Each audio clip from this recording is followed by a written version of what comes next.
All right, welcome back to the Coach and the Kicker segment. We are in week number 9. Unbelievable. Hard to think that we're already 9 weeks into the college football season.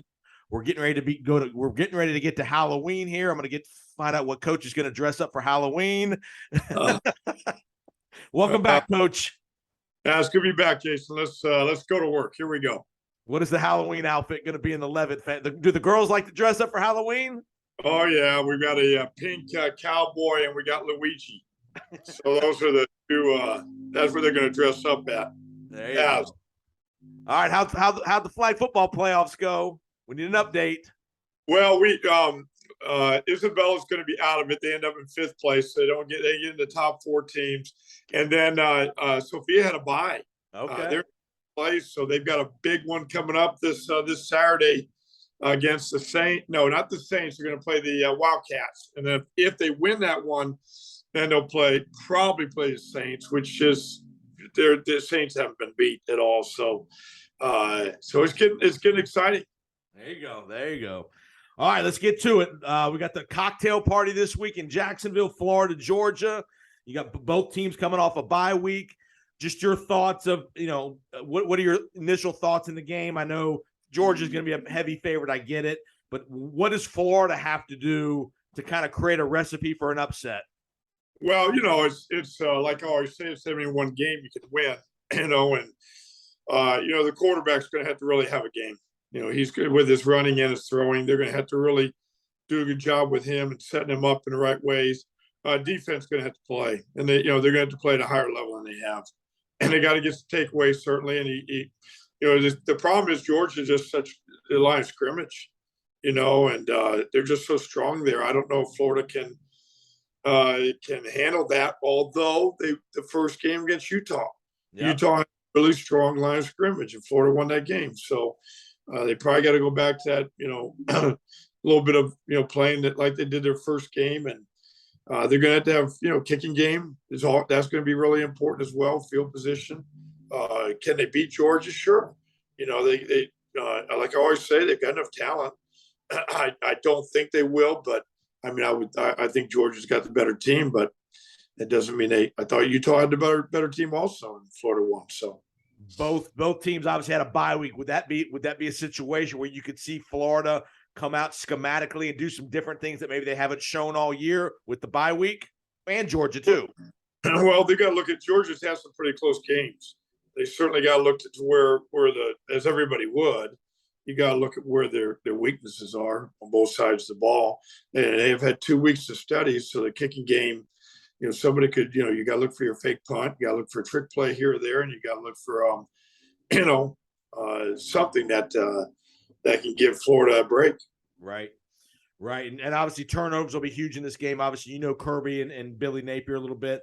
Defensively, Kirby's going to be dialed into Anthony Richardson. To me, that's Florida's only chance to be competitive here is if Richardson plays really well. And you got to think that Kirby's not going to allow Richardson to run wild especially with his legs. Make him throw the ball. Yeah, he'll try, I'm sure. He'll probably have a spy on some of those second and third longs. But that's still not easy. Yeah. It's sometimes those quarterbacks, they're so big and strong and can run, even if you got a spy, and the guy still got to get there and tackle him, And I in the NFL, we played a game. I had Pat Willis who could fly, and he was a spy. And we were going against the quarterback at, RG3? No, it was the Eagles with the dog. Oh, Michael Vick. Yeah, Michael Vick, and he was unbelievable with the running. I should have made that comment, but Willis couldn't catch Vick, so it was hard. But you're right, RG3 would be more like the quarterback at Florida, So, all right, talk to me about. I want to ask you when you make a defensive call, no matter what kind of call it is, you make the call. Are you making the call? Any defensive call, does your call, does that tell the defensive lineman exactly what to do, whether they're stunting, whether they're running loops and stunts and all that, the coverages on the back end, or is the call just a general call and then you make a specific call based on a formation, especially defensive backs? Well, you talk and tag all of it. Like an example, I'll give you a call that we had at the 49ers, one that was used a lot. Okay. The call was tight, will, 6. And it would be tight and will, like you're reading a will, 5 and 1 is 6. So if I ever get back in coaching and I'm using a defense, then you can't.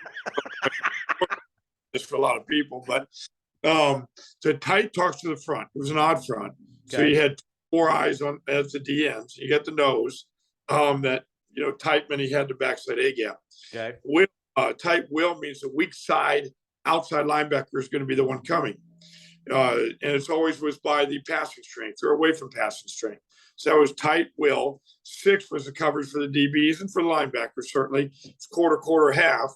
So if they had, 3 by 1, we'd roll up on the one side and you'd make a call like Roy or Lou to that side, and you'd have a pack call to their side, which was quarters. Okay. Then you have your outside linebacker to the passing strength. He'd have quarter flat off too. If you had trips in the college game, that's the difference. You got such a wider field.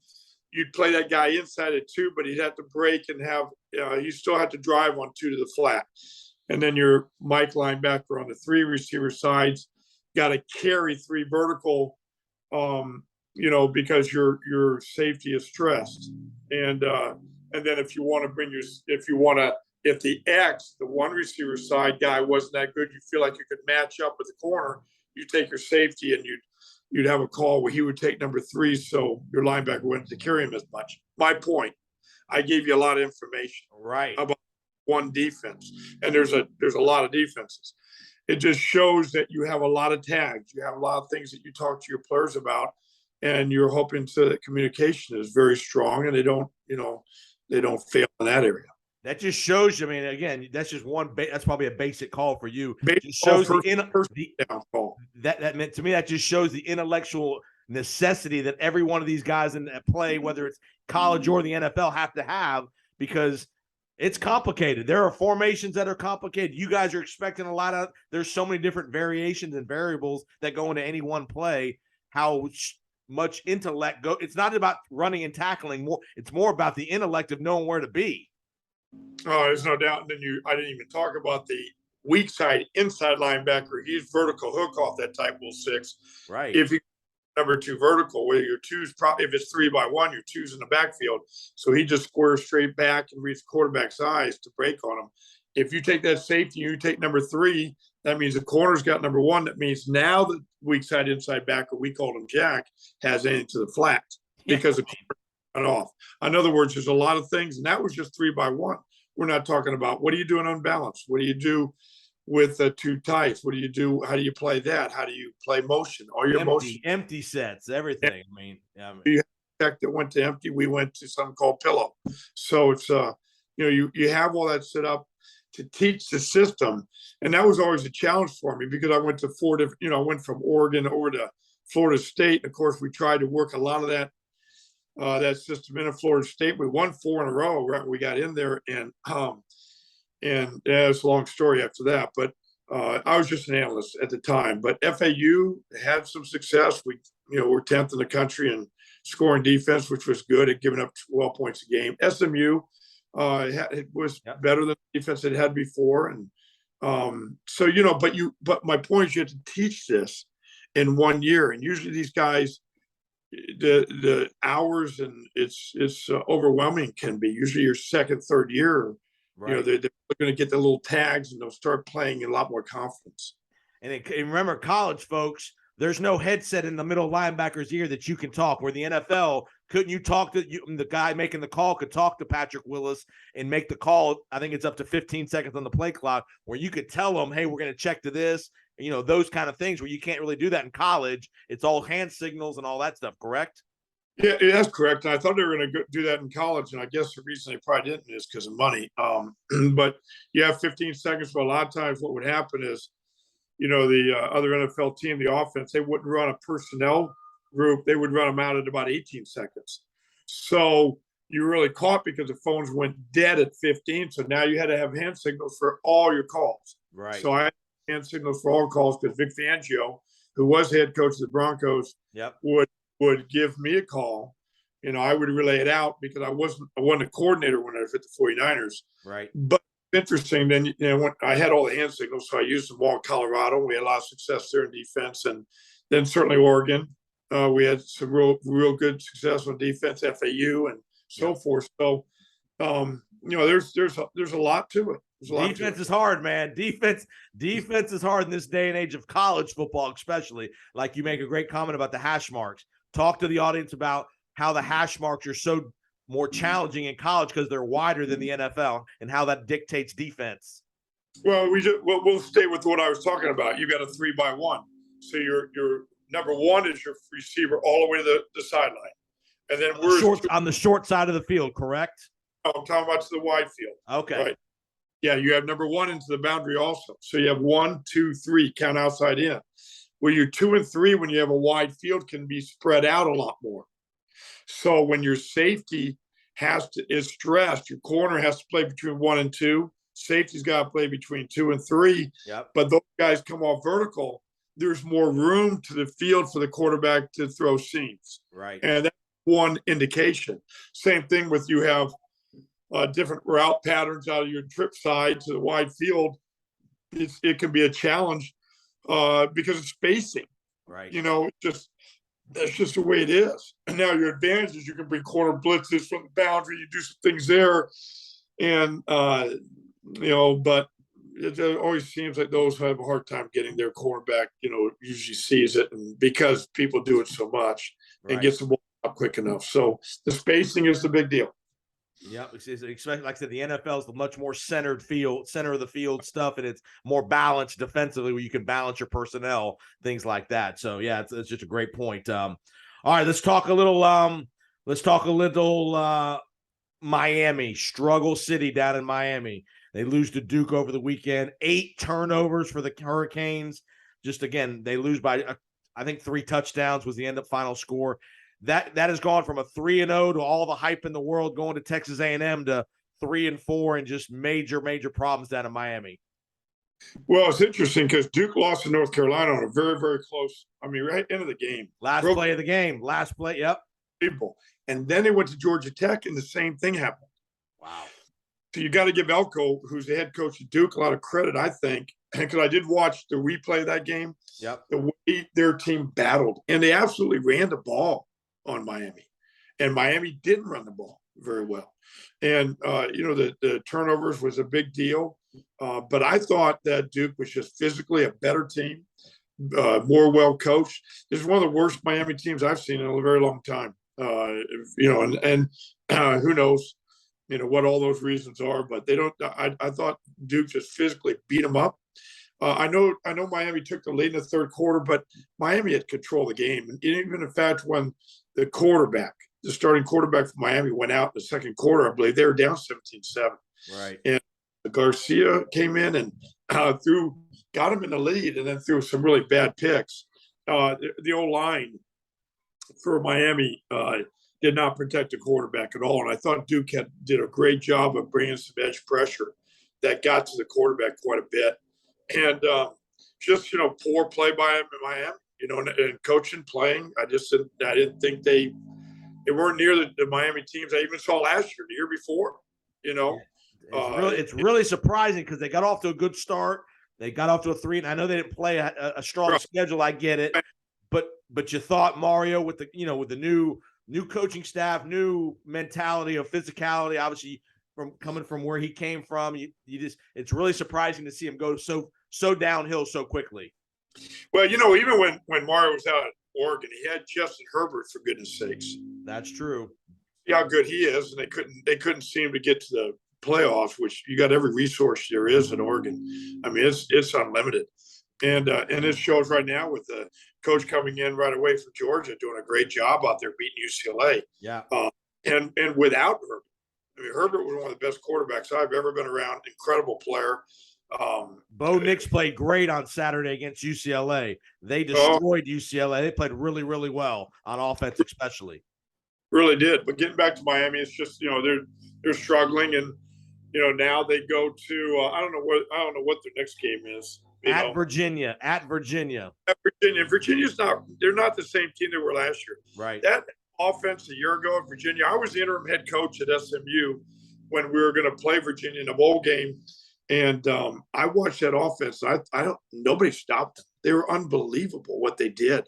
And I saw why. And then the day we were flying out there to play them in the Fenway Bowl, they called up and canceled the game. Wow. Because of COVID.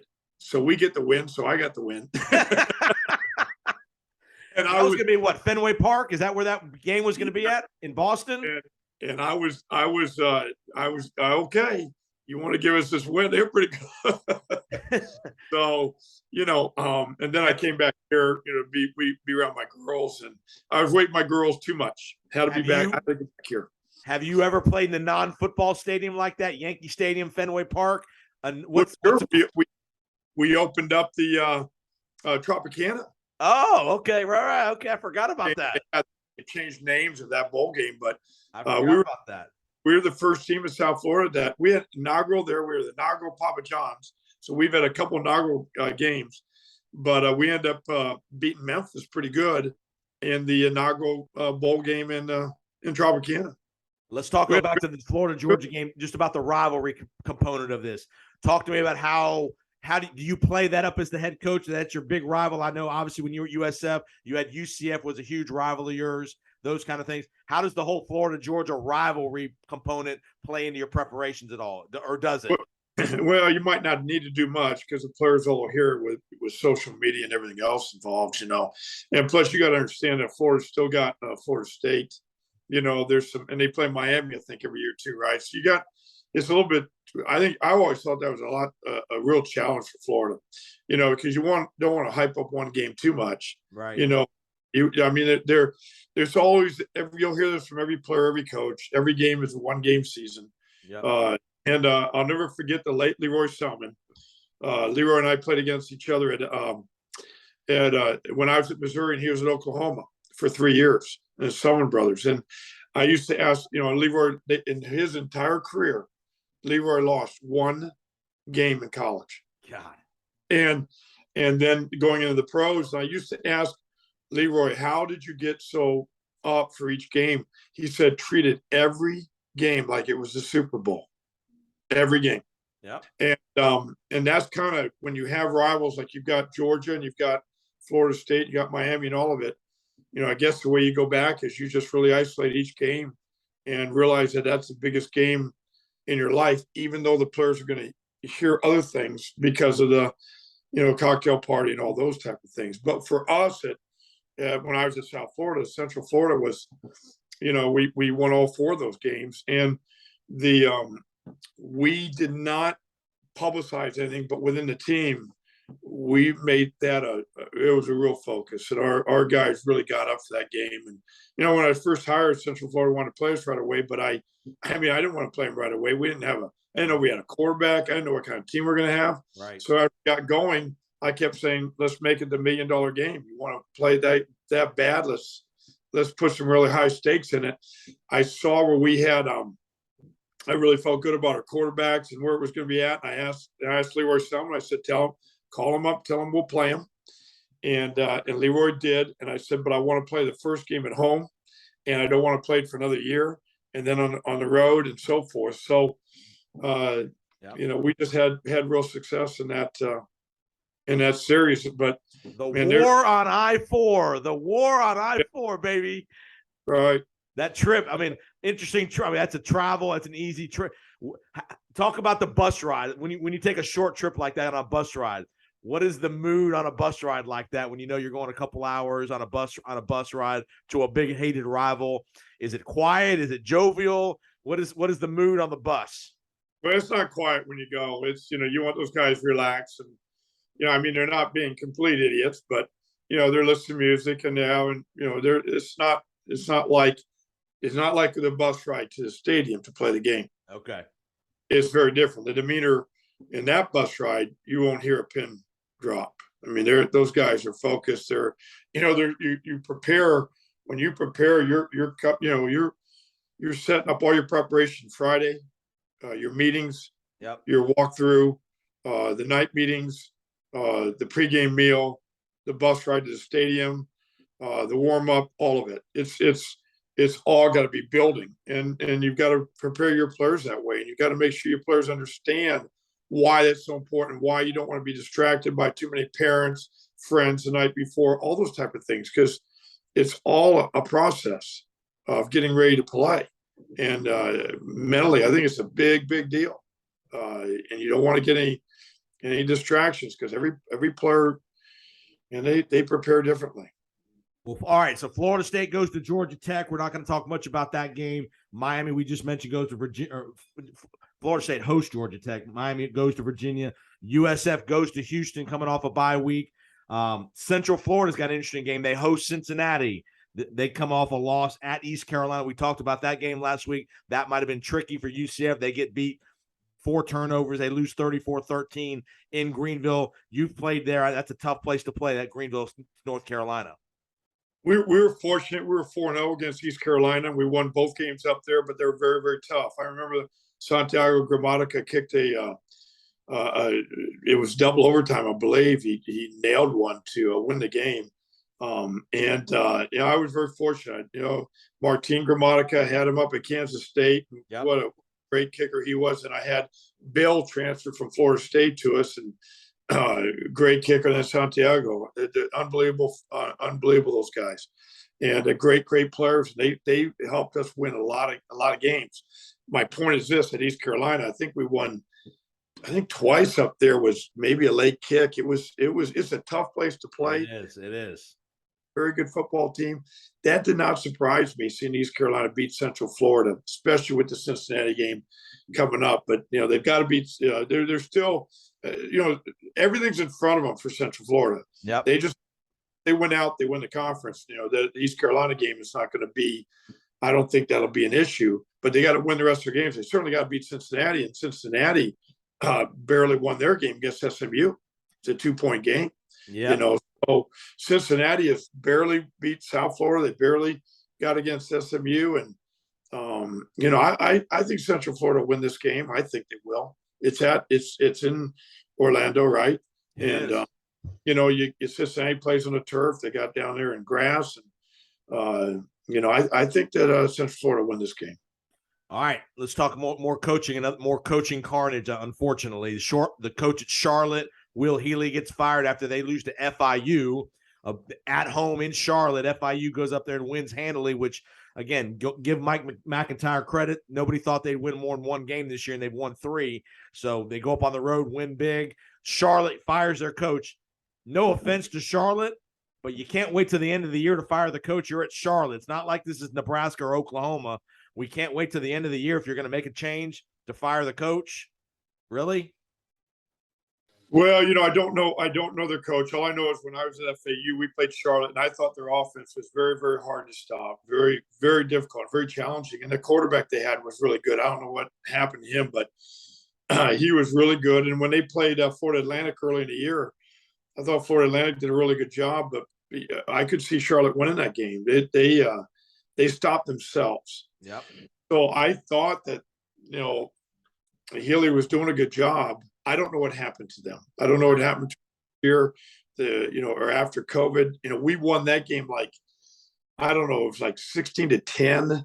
It was a close game, and they had the ball in the red zone to win a game, and we just made a big play. But I think it's a good job. Whoever goes in there is, you got to tap the transfer portal, because you got Wake Forest, you got Duke, you got NC State, you got North Carolina right there, and App State's right there.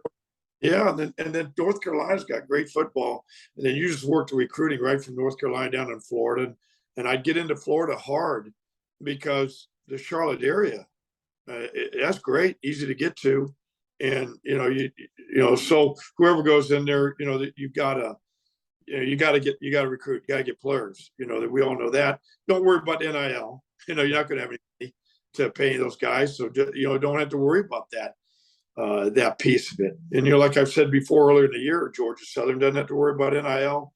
They won big games. Appalachian State, those guys aren't going to.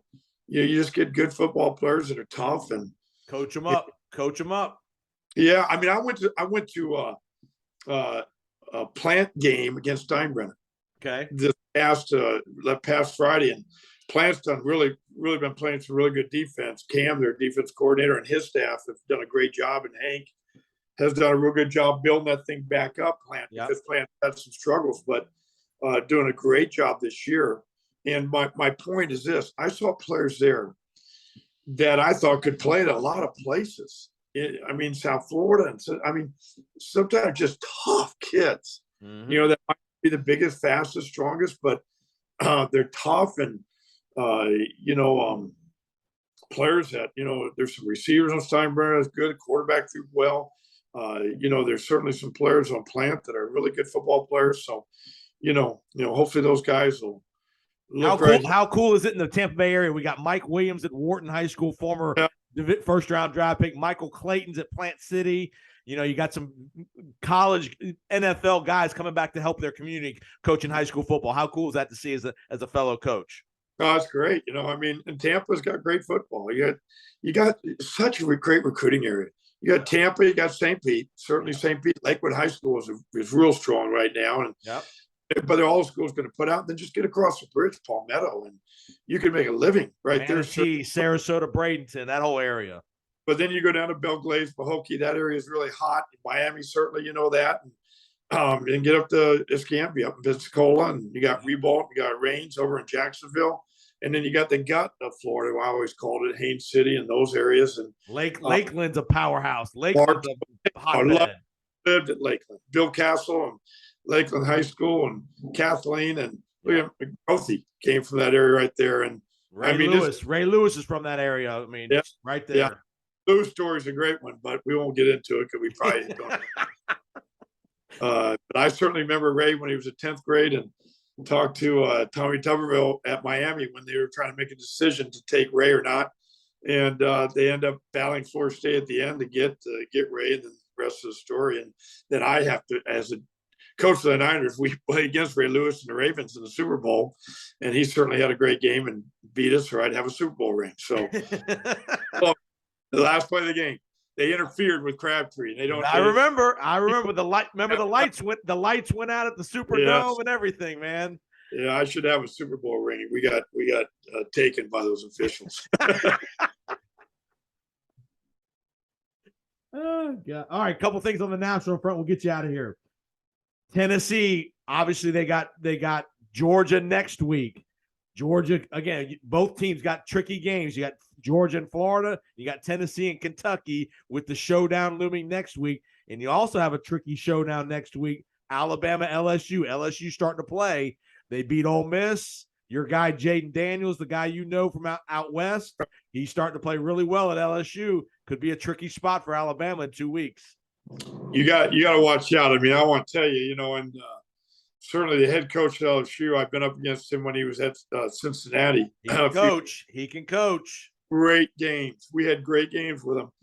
And they're doing a great job at LSU. You got to watch out for LSU. They're getting hot at the right time. And I agree. And then you got to watch out Kentucky. Kentucky is a good football team. Mark Stoops, head coach of Kentucky, a trivia question, his first job in college was at South Florida with me. With you. And we played the games. Mark was there for our first season, which was only 3 scrimmages. Then he went to Wyoming, I believe, with Dana Demmel, who's at UTEP. Oh. And UTEP ended up in overtime beating FAU. Right. Weekend. We didn't talk about that game. You're right. And, in overtime. So FAU now is like 3-5. And you mentioned that was going to be a tough road trip for them going out to El Paso. I know. And then, Lane Kiffin won that conference 2 years in a row. So Coach Taggart's, I know they're trying to figure it all out. They got UAB coming in this weekend. UAB is a good football team. So my old school, that's where I played. Yeah, how about that? And, so there's a lot of things there, but Kentucky, Tennessee, that'll be an interesting game. But Mark and then Mike Stoops coached for this at Kansas State. And Mike, my place, when I left FAU to go to SMU, Mike came in and was the defense coordinator at FAU for 1 year till he's got the linebacker job at Kentucky now. So, gotcha. But you're right. It's, this is the time of the year. You get into November, you've got to play your best football. November. They all count. You can't look ahead. They all count. Whether you're playing Vanderbilt or whether you're playing Georgia, you can't slip up here. Championship teams go north and not south in November. Right. Like I told you a number of weeks ago, our biggest, when we lost, I know we were 6-0 a couple times and we were highly ranked in the country. Our October month was a bad month for us. Usually our November, we did pretty well. We won most of our November games, but we got hit in October. We got some of those guys back healthy, and that's when we got going again. So, but yeah, big games. And you got Ohio State going to Penn State this weekend, which is a big one in the Big Ten.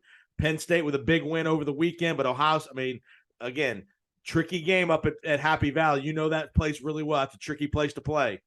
Well, it was, when I was in South Florida, and when we were ranked number 2 in the country, the next year the next year we weren't as good, but we had a good team, and we came down an onside kick against Paterno and up there at Penn State. Came down to the last play, like end of the game, and it was 108,000 there. It was a beautiful day, and in fact that year we played Petrino's Louisville team. They were 9th in the country. We came in to Raymond James. We won 56-6 or 12 rather. We had to go to Penn State. Yeah. We had Florida. We ended up winning that game 64-12, and then we had to go down to the Orange Bowl with Miami. Wow. You talk about 4 tough teams to open up with. We ended up 2-2, which was our guys' job games. But the point is the Penn State. I kind of got off on a tangent. Ohio State, how good are they? They beat the dog out of Iowa, and Iowa's played some pretty good defense in this year already. And golly, if they go and just tear up Penn State, look out, juggernaut right now, and nobody seems to be challenging Ohio State at all. And then you got that. Obviously the Michigan game is going to be a big one again, but it's the defense coordinator at Ohio State came from Oklahoma State, and yes. Doing some good things there again. So, there's some great games like always. Last topic I want to talk about, quarterback situation. We have a burgeoning potential controversy in Clemson. DJ gets pulled last week. They're down to Syracuse. The freshman kid, highly touted, comes back and brings it back to win to beat Syracuse. Right after the game, Dabo says DJ's still the quarterback. Is this going to be a potential situation back a couple years back when Saban pulls Hurts and puts 2 in the game? Could you see a scenario where that happens again in a big moment? They're not going to be challenged in the regular season, I don't think. But come a playoff time, could you see a scenario where you put the freshman quarterback back in the game if DJ continues to struggle? Well, certainly. Every position's, everybody's got to compete. Certainly the most important position on your team is Syracuse. Well, they always play Clemson. They do. Tough. Wow. I couldn't believe they lost that game. They had them. Clemson's they barely got by Wake Forest. Yep. This one was a close one. Florida State. it's just there's different. Clemson finds a way to win, and those great teams do that. It could, you as a head coach, you got to come out and say that right away. I think, you never make a change in the emotion end of a game in front of media. Right.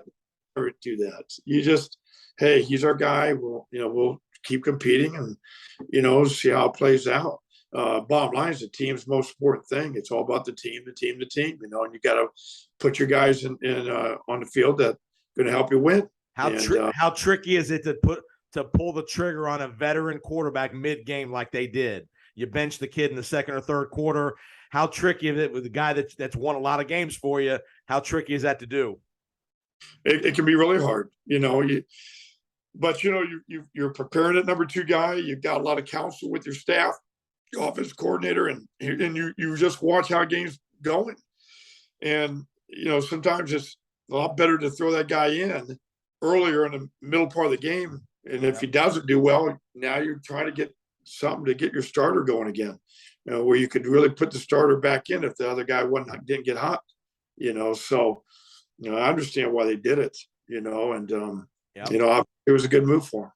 All right, last one. I'll get you out of here. I know you're going to the game Thursday night, Raymond James Stadium, Ravens, Bucks. What has got to what from an outside view? What do you see with the Buccaneers? Lack of passion. What do you see? Well, I don't know obviously, and I love Todd. I think Todd Bowles really good man. I know Todd. Yep. I know man, he's a pro all the way. You got the greatest quarterback ever, Tom Brady, and and they're going to have to rally together. They're not shoots a long season. Yep.